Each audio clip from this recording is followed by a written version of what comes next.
Maman, je ne peux pas y aller. Je viens de voir son téléphone, il me trompe depuis 6 mois. Il faut annuler le mariage, t'en supplie. Sarah, tu baisses d'un ton tout de suite. Il y a 200 invités dans l'église, le traiteur a coûté une fortune et toute la ville est là. Mais maman, il va détruire ma vie. Je suis en train de faire une crise d'angoisse. Ça suffit, Sarah! Tu vas ravaler tes larmes, retoucher ton maquillage et tu vas sourire. Je t'interdis de nous taper la honte et de détruire la réputation de cette famille aujourd'hui. On réglera ça plus tard. Avance! Arrêtons-nous une seconde. Sarah est en train de vivre le pire cauchemar de sa vie. Mais pour sa mère, le vrai drame, ce n'est pas la souffrance de sa fille. C'est l'avis des voisins.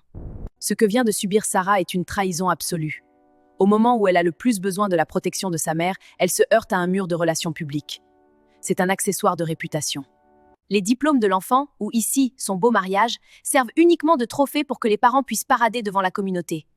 En demandant d'annuler le mariage, Sarah menace ce trophée.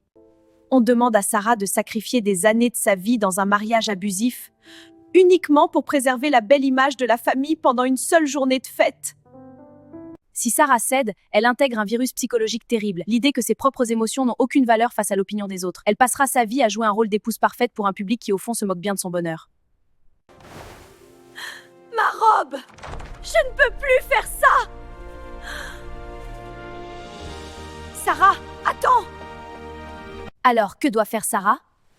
Elle doit pleurer, ruiner son maquillage, ouvrir la porte de l'église et fuir. Elle doit accepter la vérité brutale, sa mère ne la protégera pas, c'est à elle de se sauver. Annuler ce mariage fera parler la ville pendant 2 semaines. Mais se marier avec cet homme la fera souffrir pendant 20 ans. Ne laissez jamais l'opinion de gens qui ne paient pas vos factures dicter vos choix de vie. La réputation de votre famille n'est pas votre responsabilité. Votre seule responsabilité, c'est votre santé mentale.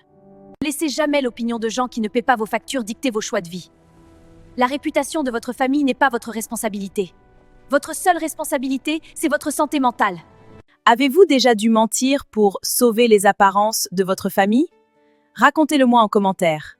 Abonnez-vous à Elisabeth Décode et à très vite!